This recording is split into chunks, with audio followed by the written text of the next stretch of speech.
Shalom kekasih-kekasih Tuhan, apa kabar? Tentu harapan kita adalah sehat dalam kasih karunia Tuhan kita Yesus Kristus. Apapun kondisi kita hari ini, kita patut syukuri karena Tuhan terus bekerja dalam segala sesuatu untuk mendatangkan kebaikan bagi kita semua. Ya, selamat datang di channel kami di Gospel News Ministry. Channel ini adalah sarana untuk pemberitaan Injil Tuhan Yesus Kristus kepada segala bangsa. Nah, bersama saya Spenial Jeffrey Salyanuaring, hamba Tuhan Yesus Kristus.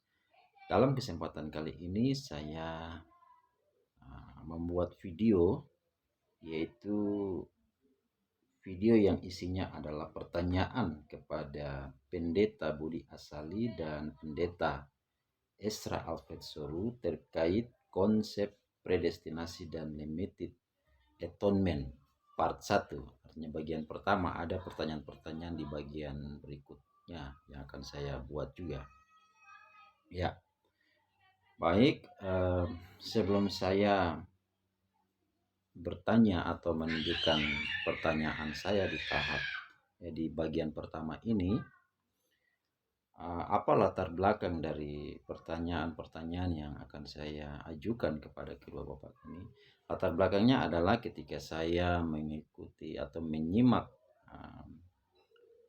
debat santai antara Bapak Pendeta Dr. Mangapul Sagala dengan Bapak Pendeta Budi Asali beberapa minggu yang lalu. Setelah saya menyimak kedua narasumber ini, informasi-informasi yang diberikan terkait dengan konsep predestinasi dan atonement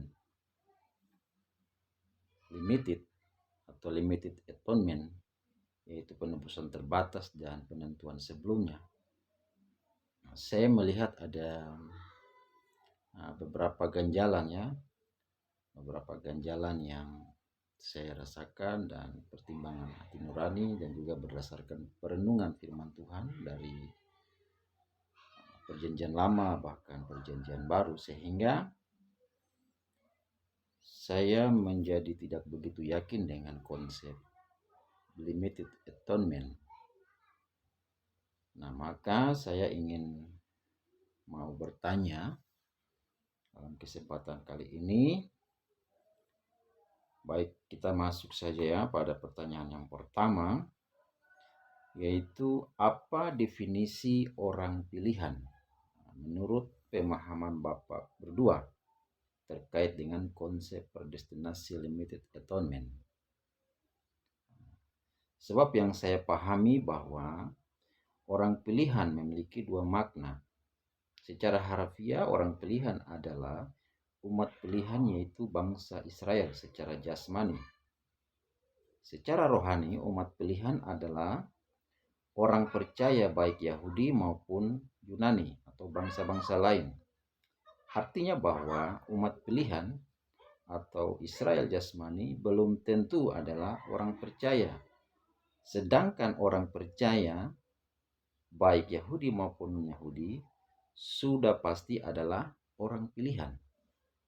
Itu menurut yang saya pahami ya tentang kata orang pilihan.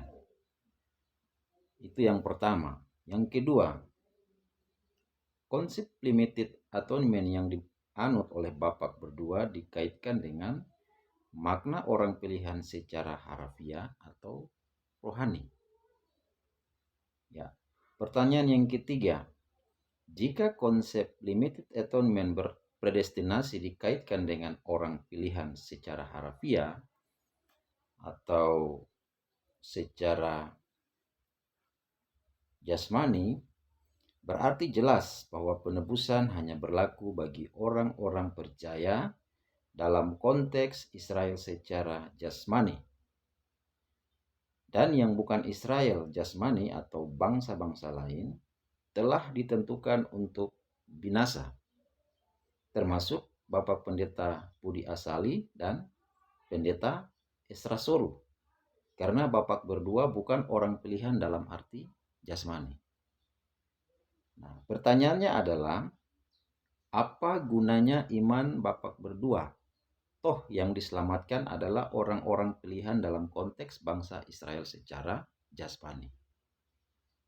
Ya. Pertanyaan yang keempat. Jika konsep predestinasi limited atonement dikaitkan dengan orang pilihan secara rohani, baik Yahudi maupun non-Yahudi, berarti jelas bahwa semua bangsa, baik Yahudi maupun non-Yahudi, yang akan selamat dan juga binasa telah dipredestinasikan atau telah ditentukan sebelumnya.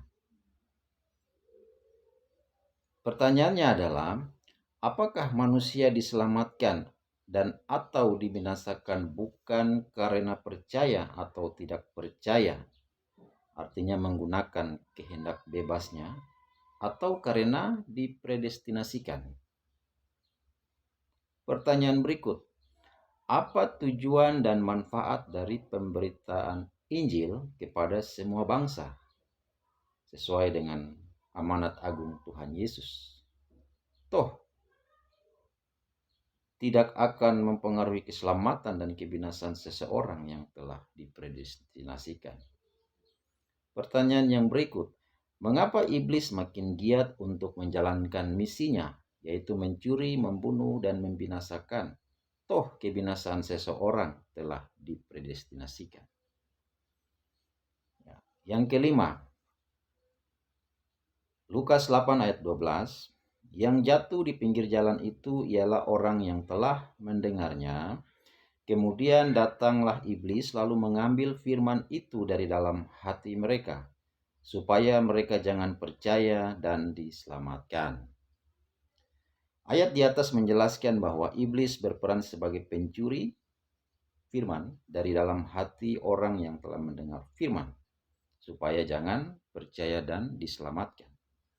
Pertanyaannya adalah, apakah misi iblis untuk mencuri, membunuh, dan membinasakan seseorang itu merupakan kehendak Tuhan atau kehendak iblis? Ya, semoga jawaban dari kedua bapak bisa membawa wawasan teologis yang alkitabiah bagi saya atau bagi kami. Meskipun pada akhirnya kita sepakat untuk tidak sepakat. Terima kasih. Spaniel Jeprisal Yanwaring dari Jayapura, Papua, Indonesia. Tuhan Yesus memberkati.